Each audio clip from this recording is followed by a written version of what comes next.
Now it is time to actually glue everything together. I have done a little bit of prefabricating here. I just glued a couple of pieces together to be a stop for the motor, so that well, that's the frame for the motor where the motor is gonna be, and I'll glue that on there.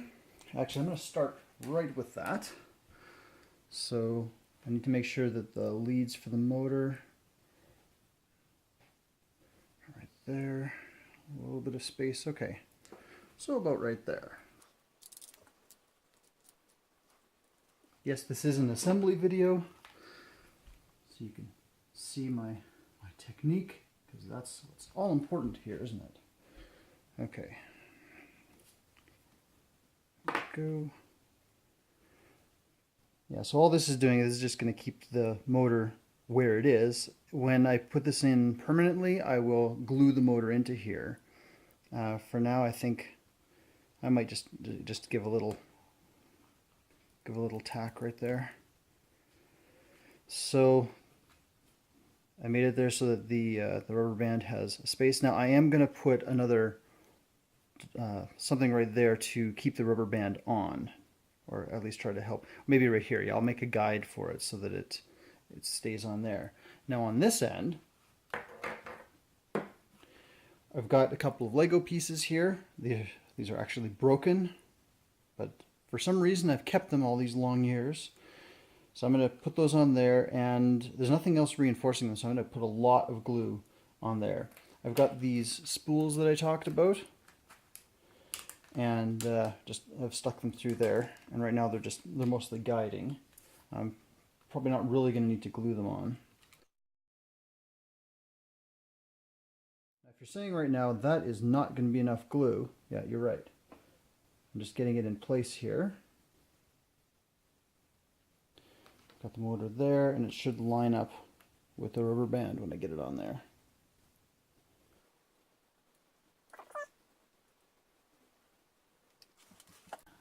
Actually, what I'm going to do is I'm going to leave that there for now. I'll let that glue dry, and then take this axle out, and then finish gluing around it. Okay. So in the meantime, what I've got my rubber band here, and I've cut a slit down this piece to get the rubber band in. And it's going to be like that. Oh, that's looking pretty. Oh yeah, and of course this is the edge here, so that bends up. I'm a little bit worried that this whole contraption is going to need to be closed in order to demonstrate it, but we'll see what we can do here. Okay, just a tiny bit of glue on one end, just to get it to stay.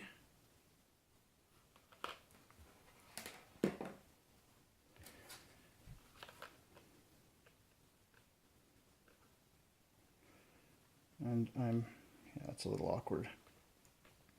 I'm just stretching the rubber band. I should put it in the place that it's actually going to be, so that as this dries, it is stretched properly.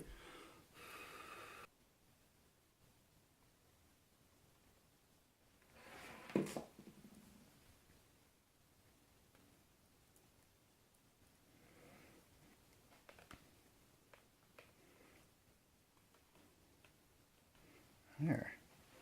It's not too pretty, but really, no one's going to see it. Important thing is how awesome it is when it works. Really hope it does. I don't know if it's considered cheating to use actual pieces of Lego in a costume like this. Maybe it's considered ingenious. I don't know. I'm new to all of this. Leave a comment. Is using Lego in a costume actually cheating? I'm not showing it to anyone. No one's going to see this part, but it is still in there, helping with my mechanical. So I think I am going to glue the motor in here in such a way that I can still get to the leads there. Oh yeah, and there is an air vent here.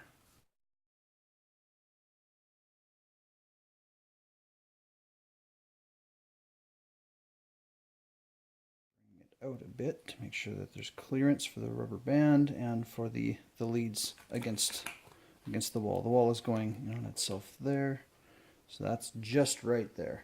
Of course, the wires can slip out anywhere they need to. This is really old pieces of Lego, so they're pretty loose. Okay.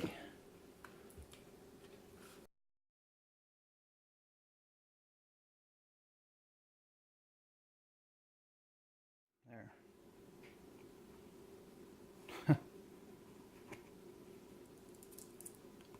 I don't know. Do you think it's going to work?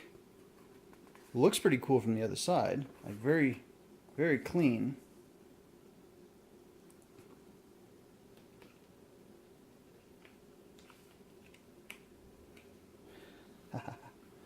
There it is. It's pulling a bit on the plastic there. I might have to reinforce that with something.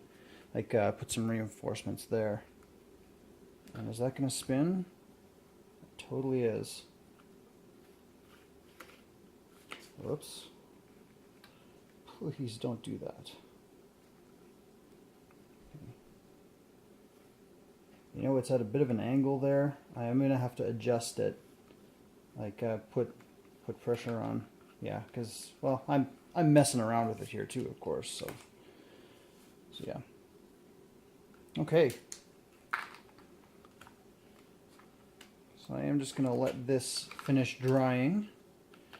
And, you know, I wanted to demo it right now, but I think what I'll do is I'll actually hook up, I'll hook up some of the wires better. I had my battery source here, but I'll do that in the next video. So that's it. That's how I built the mechanics of the inside of this. It did take me a lot of times thinking of different ways to do it. I was thinking yeah, I had a lot of different ways, but this one turned out to be the simplest design.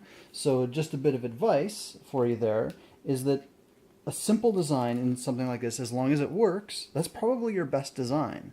I mean, I was thinking of putting a pulley on here, but it just wouldn't work. Like the rubber band kept slipping off. But I used nothing, just used the axle itself. It gave it the mechanical advantage, and it's going to work. So the next thing I'm going to do here off camera is put a guide here so that the rubber band doesn't slip off, even though it's only going a short distance, and put some supports on here to make sure that this is angled properly.